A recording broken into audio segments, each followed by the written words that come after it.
back, everybody. Another episode of Trove here. More Ice Age.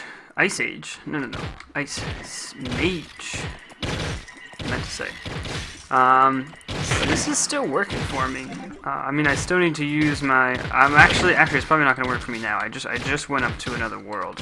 World 2. So I don't have the level 4 gear yet, because I just got it. There we go. So that might not actually work for me until I kind of gear up. I need to... We might look at some ring crafting today. And we might make some rings for... I think rings would be really helpful while I level this guy. And I also... so this is magic damage, right? But then there's... So there's magic damage, but then there's also the Fate Trickster for magic damage and stabs. So I might actually keep some of these, because that's actually the last class that I don't have yet. So it would be like really quick leveling if I could actually save at each tier some of my items from there. I'm not sure if I'll actually do that or not, but oh, nice, a bed. I don't have a bed yet of any kind, I don't think, so that's nice. We're also pretty close to unlocking the ult for the Ice Mage, which is pretty exciting.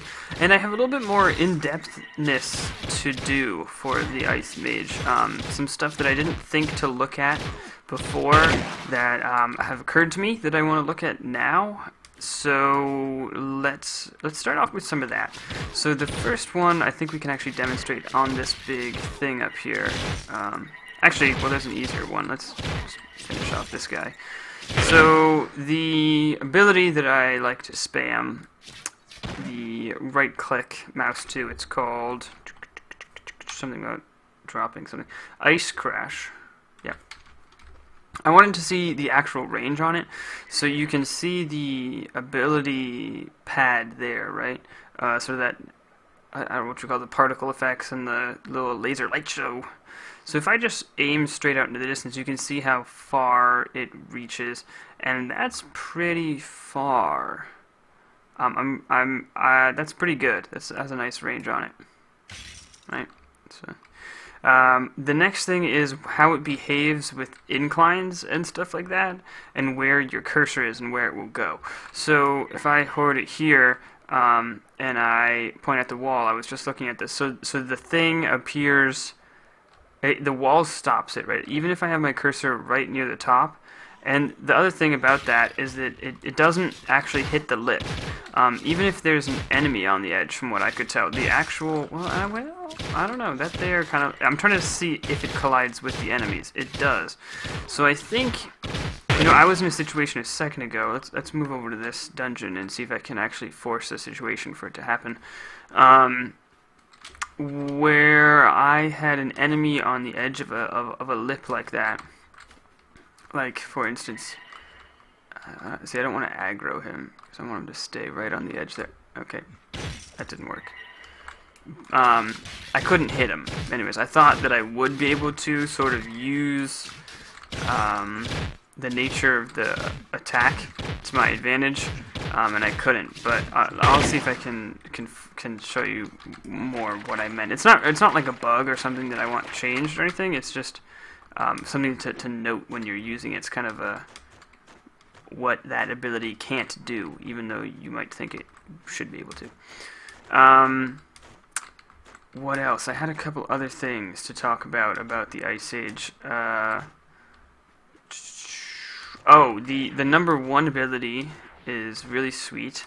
It stays on for quite a while, and if you can actually dodge, I don't know if this is a good move. I mean, of course it's a good move. I actually don't know if I'm going towards the exit or the entrance. I'm not sure. I think this is the way we want to go. So if you can actually dodge the big hits and have it last like forever. Oh, this was already destroyed because there's no objective. So let's actually leave this place. Didn't even think to check for that.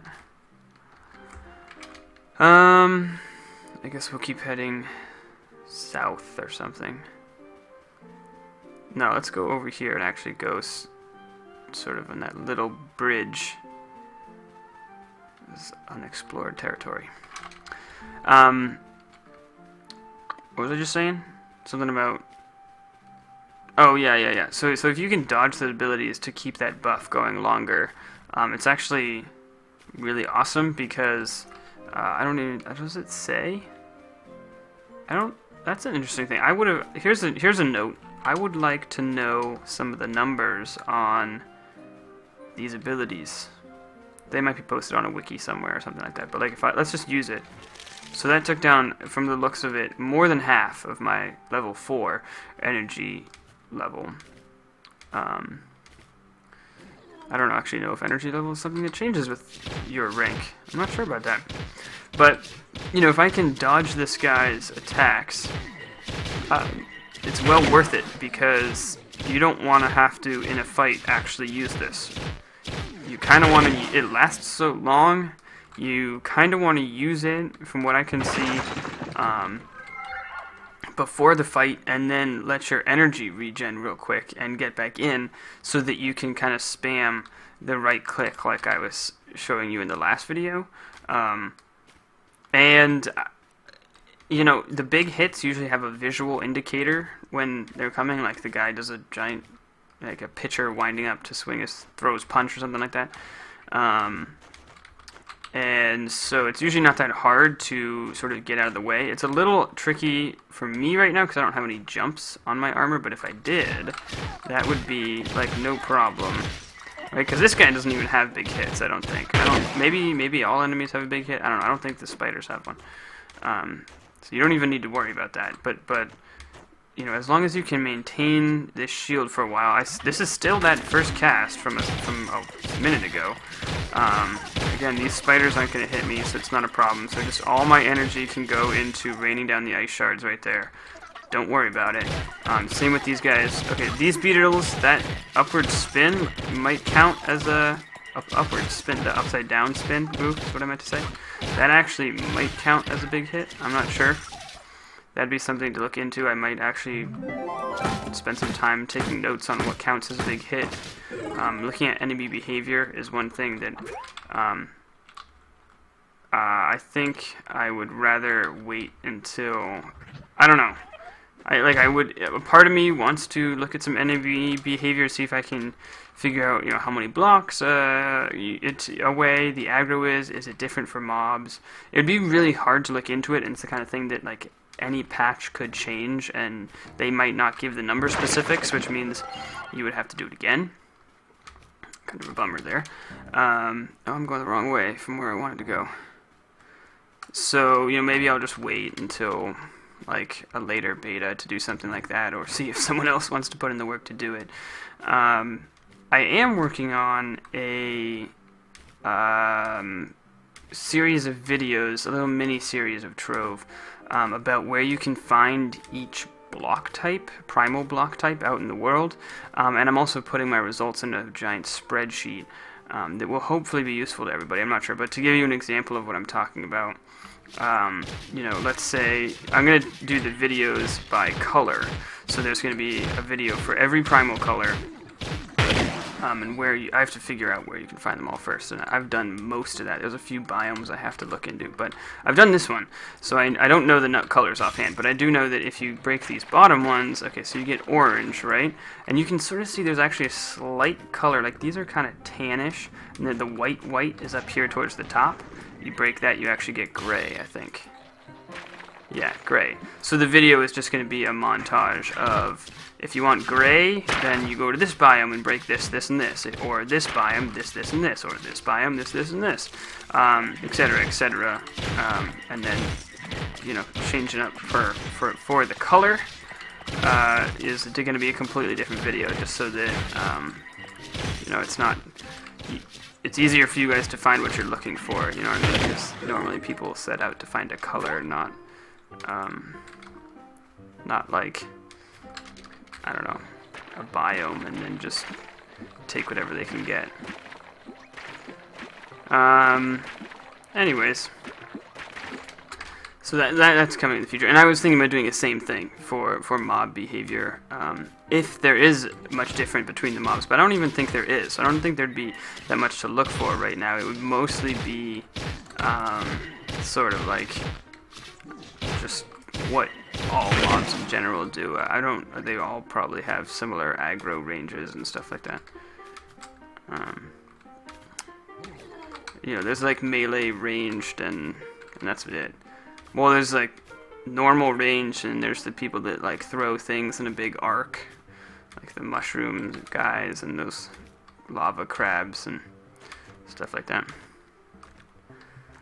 Let's take this guy on. Oh, I think I remember having some real trouble with this particular one here. Oh, that wasn't so bad.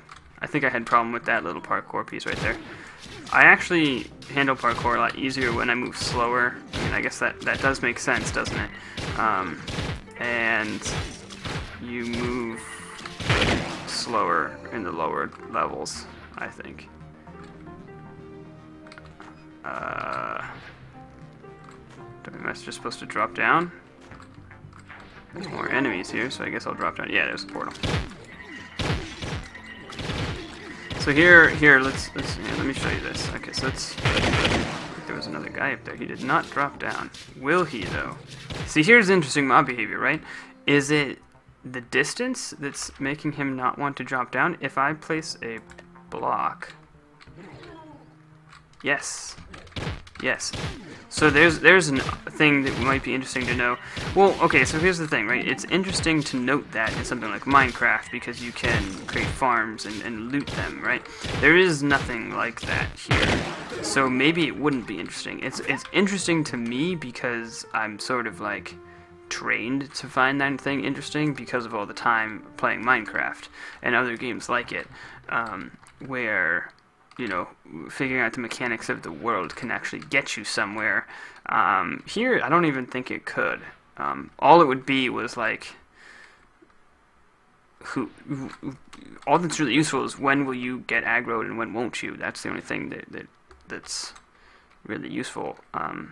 But even that isn't that useful because it's not like the little creeps are that important. So I'm gonna pop my shield here. Watch the thing regen, right? So now we got full, and the shield is still going to be sticking around for quite a while. Easy peasy. I'm really liking this Ice Mage.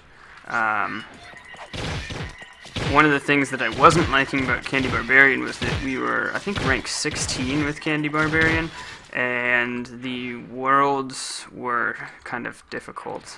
I haven't put in any time to Shadow Arena, really, and forging stuff to be, like, insanely powerful.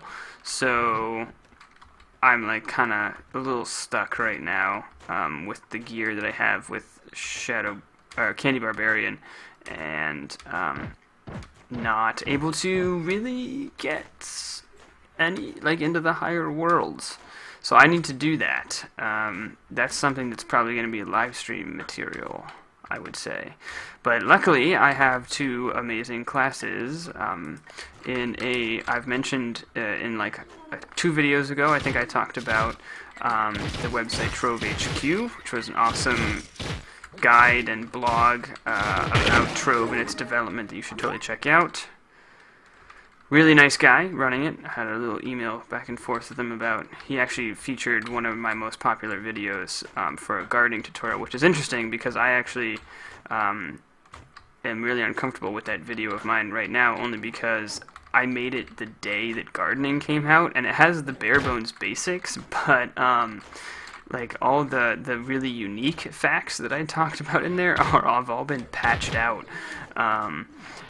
And so, you know, I almost feel like it's not relevant anymore, but nonetheless, I'm very grateful for him to feature my video, and email back and forth about other potential stuff we do together. Unfortunately, holidays kind of got in the way. I'll probably resume contact with him eventually, but for now, you should just look at his blog because it's awesome.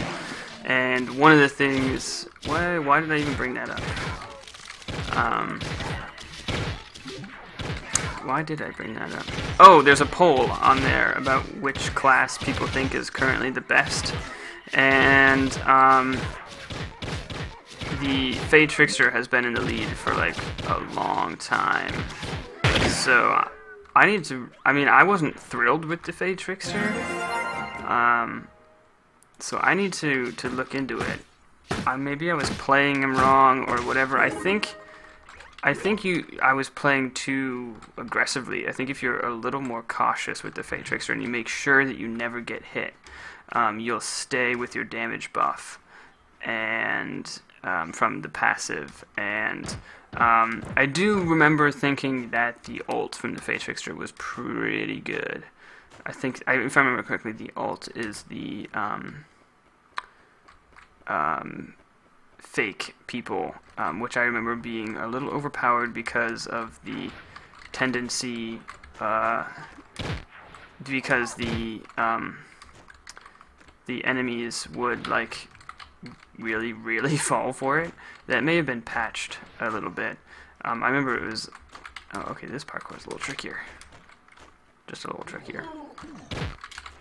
So yeah, so maybe things are different than they were, but I'm sure it still is a good class. And a lot of people on the stream have told me that Fey Trickster is by far their favorite. Oh boy, this is a ranged one. So I'm excited to play through it again. You know, I did an alpha at the end there of alpha, so up to level 10, but. So here's another interesting behavior, right? There's not really enough space for the icicle to fall, and I remember this was something that was included in the patch a while ago. They made it smart enough to behave properly. Okay, so we're level 5, so here's the last wave. Let's try the ult out. Right. Okay, so that's not as wide of a range as I thought. More evidence that this is more of a close range clash. So you saw the behavior there a little bit. I can demonstrate on someone outside of this enclosed space pretty soon. Let's just go with the good old spam right-click tactic. It still works a little too well, I think. I don't know. I thought this was supposed to be more of a ranged class, but hopping up right next to them as long as you have the shield, that works too. So, okay, so the way this works, gotta wait for the cooldown. Let's get some more flasks, because why not? Here, let's kill this guy first, actually. I don't want to hurt you yet. I need my quota. Okay, so you get him in range. That's odd. He's like resetting his position. There we go. And you freeze him. Now you can cast a bunch of abilities, and it deals all the damage from when they were frozen. So since you freeze them, and then all the damage that they take from then on until they're unfrozen is not dealt to them. So it waits until they're unfrozen, and then it deals all of that damage plus some while freezing them. So it's basically a time for you and your allies to get a bit of a break, and then deal some damage with some bonus damage while not getting attacked. Really awesome ability. I think that is a nice mechanic. So I guess that's it for me today, everybody. So, you know, I think next time we're going to get to that ring making stuff. We really got to finish it. I want to master it all the way. And I do have some plans for Club World stuff, because that has been on my to-do list forever. I'm not sure. Is this?